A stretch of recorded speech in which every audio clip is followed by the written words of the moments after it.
Welcome back. हम लोग solve करते हैं क्लास 9 का फर्स्ट टाइम का क्वेश्चन पेपर फुल सॉल्यूशन। आते हैं हम लोग फर्स्ट क्वेश्चन पे। फर्स्ट क्वेश्चन,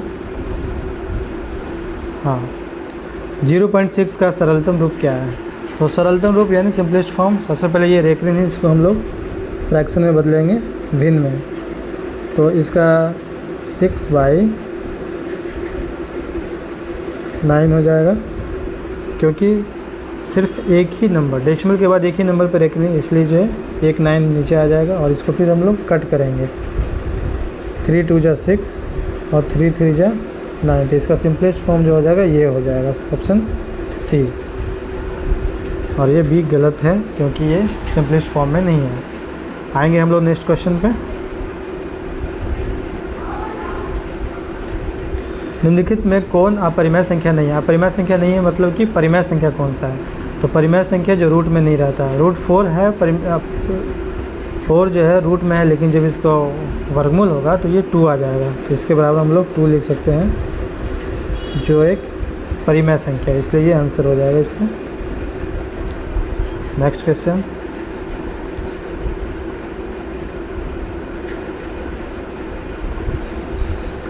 और क्वेश्चन 3, 81 के पावर 3/4।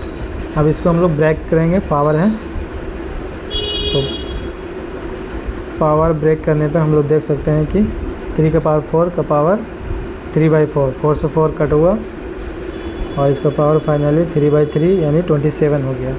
इसका ऑप्शन हो जाएगा 27, 3 का बी। 4 क्वेश्चन में आते हैं हम लोग, फोर्थ में। बहुपद में x स्क्वायर का गुणांक पूछा। तो x स्क्वायर का गुणांक देखिए, x स्क्वायर से आगे कौन से संख्या से मल्टीपल है? तो यहाँ पे देखते हैं x स्क्वायर से कोई भी संख्या नहीं कि 1 है। x स्क्वायर के आगे कोई भी संख्या नहीं है, इसका मतलब 1 है, इसलिए इसका गुणांक जो होगा 1 हो जाएगा। x square minus 5x plus 6 का शून्यांक है। शून्यांक मतलब इक्वल टू 0, या फिर उसका गुणनखंड विधि से हम लोग उसका x का वैल्यू निकाल लेंगे। तो गुणनखंड विधि से x का वैल्यू निकालने पे हमारा क्या आ रहा है? x का पावर 2 आता है और x का पावर x के बराबर 2 आएगा, x के बराबर 3 आएगा। तो हमारा 2 वैल्यू आ जाएगा। क्वेश्चन नंबर 6, भुज और कोटि दोनों किस चतुर्थांश में ऋणात्मक होते हैं? तो भुज और कोटि दोनों किस चतुर्थांश में ऋणात्मक होते हैं? तो वो चतुर्थांश है 3, जैसे कि हम लोग देख पा रहे हैं 3। ऑप्शन सी हो जाएगा 6 का। 7 क्वेश्चन, 8√15 डिवाइड बाई 2√3। तो इसको हम लोग ब्रेक करेंगे पहले। 8√15 को ब्रेक किए तो हम लोग ये आया, इसका ऑप्शन सॉल्व करने पर हमारा आता है ऑप्शन नंबर 4√5। 4√5 यानी बी ऑप्शन सही हो जाएगा। क्वेश्चन नंबर 8 में हम लोग आते हैं 1/2 प्लस √3 के हर का परिमेयकृत रूप पूछा है। इसको परिमेयकरण करेंगे हर का। तो हर का परिमेयकरण करते हैं तो जो डिनोमिनेटर में रहता है उसको ऊपर नीचे दोनों में मल्टीप्लाई करते हैं। तो हमने मल्टीप्लाई किया, इसलिए से हमारा आंसर आया 2 माइनस √3। तो इसका आंसर हो जाएगा ऑप्शन बी, 8 का ऑप्शन बी आंसर हो जाएगा। अब आते हैं क्वेश्चन नंबर 9 में। क्वेश्चन नंबर 9 बोलता है कि दिए गए चित्र में एंगल CBD 75 है, तो एंगल ABC का मान निकालिए। हाँ, तो इसमें हम लोग रैखिक योग में से या फिर आसन कोण का योग जो है 180 डिग्री होता है, इसलिए angle ABC plus angle CBD। तो एंगल ABC को हम लोग x मान लें, x plus 75 equal to x बराबर हो जाएगा यहाँ पे 180 माइनस 75। इसके बाद जो है 9 का ऑप्शन डी आंसर हो जाएगा, 75 आ जाएगा। क्वेश्चन नंबर 10, समद्विबाहु समकोण त्रिभुज के प्रत्येक न्यूनकोण का मान होता है। तो समद्विबाहु समकोण त्रिभुज के प्रत्येक न्यूनकोण का मान हमेशा जो है 45 होता है, जैसा कि हमने फिगर बना दिया है, देख सकते हैं। नेक्स्ट क्वेश्चन, क्वेश्चन नंबर 11, त्रिभुज के तीनों कोनों का योगफल 180 होता है। ऑप्शन डी सही आंसर है। जैसा कि फिगर बना के हमने दिखा दिया। समबाहु क्वेश्चन नंबर 12, समबाहु त्रिभुज के प्रत्येक कोण का मान कितना होता है? समबाहु त्रिभुज के प्रत्येक कोण का मान जो होता है 60 डिग्री होता है। जैसे कि हमने फिगर बना चुके हैं। हमेशा समबाहु त्रिभुज के प्रत्येक कोण का मान 60 डिग्री होगा। क्वेश्चन नंबर 13 में हम लोग आते हैं। इसमें पूछा गया है कि दिए हुए त्रिभुज में ACD का मान निकालें। ACD यानी कि ये बाह्य कोण, त्रिभुज के बाहरी कोण होता है। त्रिभुज के बाहरी कोण बराबर होता है त्रिभुज के अंदर का दो कोण का जोड़। तो त्रिभुज के बाहरी कोण बराबर है angle A plus angle B, जो इसका वैल्यू आ जाएगा 105 निकालने पे, इसलिए ऑप्शन है सही है। अब आते हैं हम लोग क्वेश्चन नंबर 14। क्वेश्चन नंबर 14, एक त्रिभुज की भुजाओं की लंबाई 3, 4, 5 है तो उसकी परिमिति होगी। तो उसकी परिमिति जब भी त्रिभुज का निकालना है तो हम लोग तीनों भुजा को जोड़ देते हैं। 3, 4, 7 प्लस 5, 7, 5, 12, इसका परिमिति 12 हो जाएगा। इसलिए ऑप्शन 14 का ऑप्शन है सही हो जाएगा। क्वेश्चन नंबर 15 में आते हैं हम लोग। 5 सेंटीमीटर, 12 सेंटीमीटर और 13 सेंटीमीटर भुजा वाले त्रिभुज की प्रकृति होगी, मतलब किस टाइप का त्रिभुज होगा वो। तो किस टाइप का त्रिभुज निकालने के लिए हम लोग पहले उसको भुजा को देखते हैं। तो हम लोग देखते हैं कि 5, 12, 13 जो है, अगर 13 का स्क्वायर करके 5 का स्क्वायर प्लस 12 का स्क्वायर करके दोनों इक्वल करते हैं, जोड़ करके इक्वल करते हैं तो ये इक्वल हो जाता है। 13 का स्क्वायर 169 इक्वल टू इधर 25 प्लस 144 जो आगे में इक्वल हो जाता है, इक्वल टू 169, यानी दोनों इक्वल हो जाते हैं। इसलिए ये समकोण त्रिभुज होंगे, क्योंकि कर्ण स्क्वायर बराबर आधार स्क्वायर प्लस लंब स्क्वायर होता है। ये इस फॉर्मूला, ये थ्योरम को प्रूफ करता है, इसलिए ये समकोण त्रिभुज ही होगा। आते हैं हम लोग क्वेश्चन नंबर 16 में। यदि किसी त्रिभुज ABC में एंगल A 7, B 8 तथा C 9 सेंटीमीटर है तो अर्ध परिमिति का मान क्या होगा? अर्ध परिमिति बराबर किसी भी त्रिभुज के अर्ध परिमिति जो होता है त्रिभुज की तीनों भुजा का जोड़ बटा 2, यानी तीनों भुजा का जोड़ का 2 से डिवाइड करते हैं तो हमें त्रिभुज का अर्ध परिमिति का मान पता होता है। इससे में हमने जोड़ा है 7, 8, 7, 8, 15, 9, 24 बटा 2, ये 12 आ गया मेरा आंसर। 16 का ऑप्शन भी 12 सही हो जाएगा।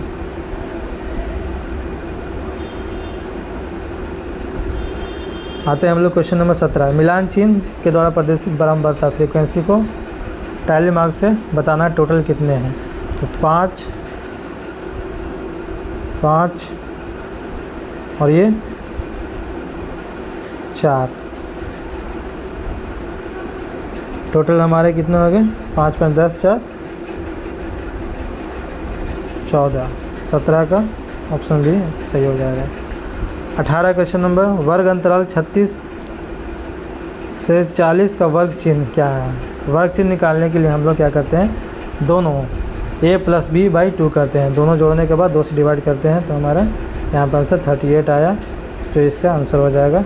वर्ग चिन्ह बराबर A प्लस B बाई 2, निम्न सीमा प्लस उच्च सीमा बाई 2। अब आते हैं हम लोग क्वेश्चन नंबर 19। वर्ग अंतराल 10 से 20 का परिसर है। रेंज निकालना है, परिसर निकालना है। परिसर ऊपरी सीमा को निम्न सीमा से घटाते हैं तो हम लोग परिसर प्राप्त होता है। इसलिए 20 माइनस 10 बराबर मेरे 10 हो जाएगा। इसलिए ऑप्शन 19 का ऑप्शन है सही हो जाएगा। यदि किसी त्रिभुज के दो कोणों का मान 45 डिग्री, 75 डिग्री, तो तीसरे कोण का मान क्या होगा? सही बात है, दो कोण का मान पता है, जिससे हम जोड़ देंगे तो तीसरे कोण का वैल्यू निकल जाएगा। यानी तीनों कोनों का जोड़, त्रिभुज के तीनों कोनों का जोड़ इक्वल टू, त्रिभुज के तीनों कोनों का जोड़ इक्वल टू होता है 180। तो हम लोग तीनों कोण को जोड़ देंगे। तीनों कोण जोड़ने के बाद हमारा थीटा बराबर जो है 180 माइनस 120 करेंगे तो हम लोग 60 आ पा लेंगे। तो हमारा आंसर 20 का सी हो जाएगा। अब आते हैं 21 क्वेश्चन पे। ये मल्टीप्लाई है, 3√8 इंटू 5√2 को मल्टीप्लाई करेंगे हम लोग। तो जो रूट के बाहर है पहले उसको मल्टीप्लाई किया, फिर रूट के अंदर वाले को मल्टीप्लाई किया तो रूट 8 इंटू 2 16। अब ये इधर 15 इधर 16 रूट, तो ये 15 और 4 60 आंसर हो जाएगा इसका, इसलिए अब आते हैं क्वेश्चन नंबर 22। ये क्वेश्चन जो है फार्मूला बेस्ड है, तो हम लोग देखेंगे क्वेश्चन किस फार्मूले पे है। तो हम लोग देखते हैं, तो यहाँ पे हमें पता चलता है a + b into a - b, तो इसका फार्मूला होता है a² - b², इसलिए हमने इसका वैल्यू a² - b² कर दिया, जिससे इसका वैल्यू जो है हमारा 2 आ गया, इसलिए इसका आंसर जो होगा 22 का C ऑप्शन। Question number 23। यदि कोई किरण किसी रेखा पर स्थित है तो इस तरह बने दो आसन कोणों का योगफल 180 होता है। जैसे कि हमने फिगर बनाया हुआ है, यहाँ पर फिगर देख सकते हैं। तो आसन कोणों का योग, दो आसन कोणों का जोड़ जो होता है 180 होता है, इसलिए क्वेश्चन नंबर 23 का आंसर बी हो जाएगा। Question number 24। कार्तीय तल में मूल बिंदु के नियामक होते हैं। कार्तीय तल में मूल बिंदु के नियामक जो होते हैं हमेशा 0 होते हैं, जैसा कि फिगर बनाया हुआ है, हमने दिखा रहे हैं फिगर। तो इसका ऑप्शन 24 का आंसर सी हो जाएगा, मूल बिंदु 0 0। Question number 25। बहुपद 2x + 3 का शून्य क्या होगा। शून्य निकालने के लिए उसे 0 के इक्वल कर देंगे। तो यहाँ पर जैसा कि हमने किया हुआ है, 2x + 3 = 0, 2x = -3 और x = -3/2 आया, तो इसलिए 25 क्वेश्चन का आंसर ऑप्शन बी हो जाएगा, -3/2। Question number 26। AQ - BQ divide by A - B। तो AQ - BQ को फार्मूला लिखेंगे जैसा कि लिखा हुआ है, A - B A² + AB²। यहाँ पे सॉल्व करने के बाद A - B से A - B कटा और मेरा आंसर आ गया A² + AB + B²। Question number 26 का ऑप्शन है करेक्ट, राइट आंसर। आते हैं क्वेश्चन नंबर 27। दो त्रिभुज कितने तरीके से सर्वांगसम कहे जा सकते हैं। तो कोई भी दो त्रिभुज जो है 5 तरीके से सर्वांगसम कहे जाते हैं, इसलिए 5 तरीके हमने बताया है, इसलिए इसका ऑप्शन में 5 नहीं है, इसलिए ऑप्शन डी जो है 4 से अधिक सही होगा। क्वेश्चन नंबर 27 का option D 4। Question number 28। x - 1 से बहुपद इतने को भाग दिया जाता है तो शेषफल का मान हो क्या होगा। इस क्वेश्चन को आसानी से बनाने के लिए पहले हम लोग जिस से भाग देना है उसके बराबर हम लोग पहले 0 करते हैं, जैसे कि यहाँ पे किया है। तो x = क्या आ गया 1, तो x का वैल्यू फिर हम लोग इक्वेशन बहुपद में रख देंगे, जिससे हमारा शेषफल निकल जाएगा। जैसा कि हमने बहुपद में रखा है x का वैल्यू, तो हमारा यहाँ से आंसर आ गया 2, आंसर 2 आया, इसलिए मेरा 28 का ऑप्शन है 2 correct. Question number 29। x - y का क्यूब, ये फार्मूला है सीधा सीधा x³ - y³ - 3xy ब्रैकेट में x - y। इसको सॉल्व करेंगे तो हमारा ऑप्शन ये आंसर सही हो जाएगा। Question number 30। 216 का पावर 1/3। अब ये 216 को हम लोग पावर में ब्रेक करेंगे, तो 6 का पावर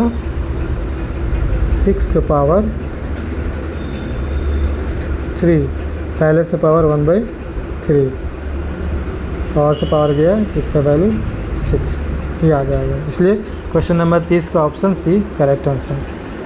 अब आते हैं हम लोग लघु उत्तरीय प्रश्न पे। सारा ऑब्जेक्टिव हमने सॉल्व कर दिया समझा करके। अब आते हैं हम लोग लघु उत्तरीय प्रश्न को सॉल्व करेंगे।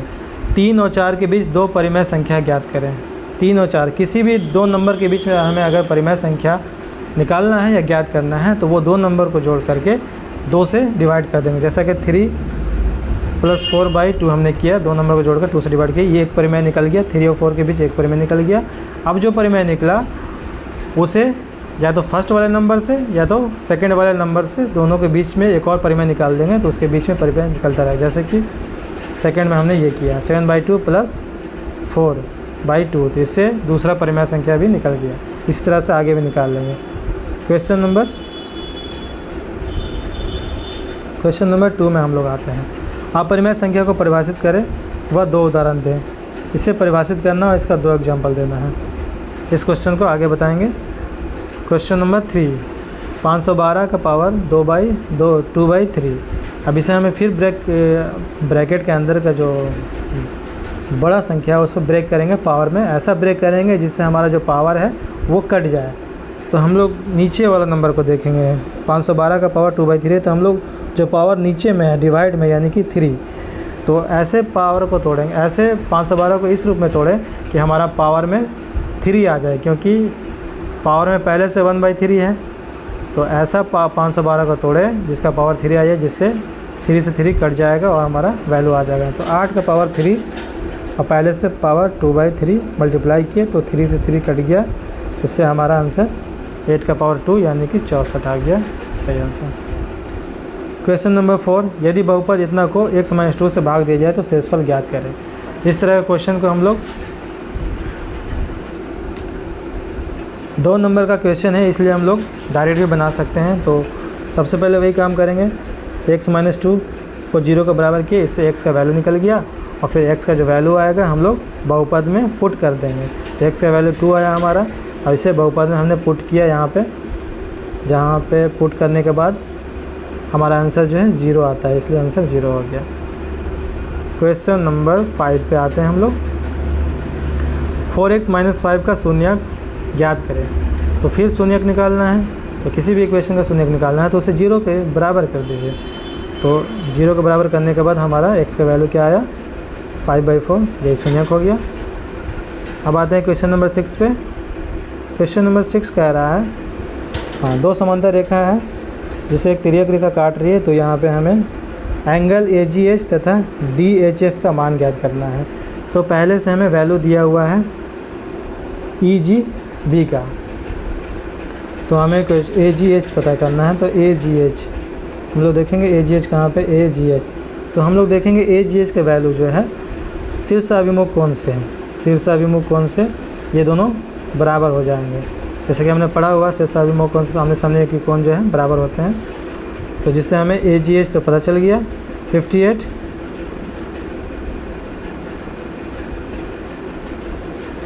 और हमें एक और कोण DHF निकालना है, DHF।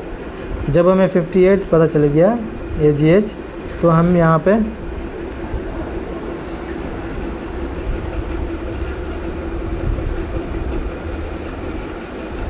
अंतःकोण से हम लोग यहाँ पे एंगल CHG का वैल्यू निकालेंगे, जो हमें 122 आया। तो CHG का वैल्यू निकालने के बाद हम लोग शीर्षाभिमुख कोण से एंगल DHF का वैल्यू फिर निकालेंगे, जो हमारा आ जाएगा 122 शीर्षाभिमुख कोण से। अब आते हैं हम लोग question number 7।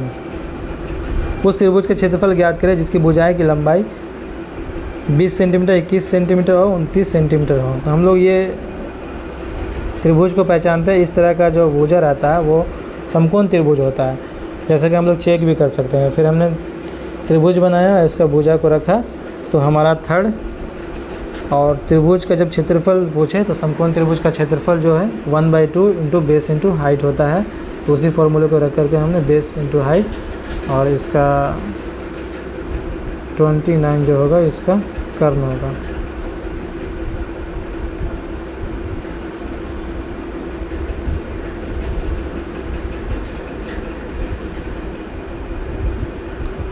One into 1/2 into base into height, इससे इसका आंसर 210 आ जाएगा। क्वेश्चन नंबर 8 पे आते हैं। fx बराबर 3x + 2। तो f का वैल्यू हमें निकालना है, f में f - 2/3 का वैल्यू हमें निकालना है। तो x के जगह पे हम लोग -2/3 पुट करेंगे तो हमारा आंसर आ जाएगा, जैसा कि हमने बनाया हुआ है, देख सकते हैं। क्वेश्चन नंबर 9, वर्ग अंतराल 15 से 25 का परिसर और वर्गचिन्ह निकालना है। परिसर निकालने के लिए हम लोग बताए थे क्या होगा, दोनों को माइनस कर देंगे, ऊपर सीमा माइनस निम्न सीमा करने पे हमारा ये आंसर आता है 10। और हम लोग वर्गचिन्ह निकालने के लिए क्या करते हैं, ऊपरी सीमा प्लस निम्न सीमा को जोड़ने के बाद उसे 2 से डिवाइड करते हैं, जैसा कि हमने यहाँ पे सॉल्व किया, 20 आ रहा है। उसके बाद क्वेश्चन नंबर 10 पे हम लोग आते हैं। 3 और 4 को कार्तीय तल में प्रदर्शित करना, जैसा कि हमने किया हुआ ग्राफ में कार्तीय तल पे इसको ग्राफ बना करके दिखा देना है। अब आते हैं हम लोग दीर्घ उत्तरीय प्रश्न। दीर्घ उत्तरीय प्रश्न हमारा शुरू होता है क्वेश्चन नंबर 11 से।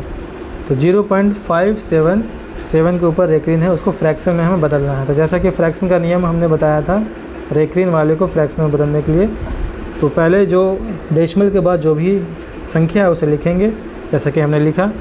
उसके बाद जिस पे रेख ऋण है, जितने अंक पे रेख ऋण है डेसिमल के बाद उतना 9 नीचे में देंगे, और जितने अंक पे रेख ऋण नहीं है उतना 0 नीचे में देंगे, और जिस अंक पे रेख ऋण नहीं है उसे ऊपर में घटाएंगे। जैसे कि हमने देखा कि पूरा डेसिमल का नंबर पूरा नंबर 57 है, लिखा। उसके बाद रेख ऋण जिस पे उसके लिए 9, उसके बाद जिस पे रेख ऋण नहीं है उसके लिए 0 90, और जिस नंबर पे रेख ऋण नहीं है उसे घटाना भी है ऊपर में, जैसे कि हमने घटाया भी देख सकते हैं। और इसको सॉल्व करने के बाद हमारा सिंपलेस्ट फॉर्म 26/45 आ गया, सॉल्व हो गया 5 नंबर का क्वेश्चन। अब आते हैं क्वेश्चन नंबर 12।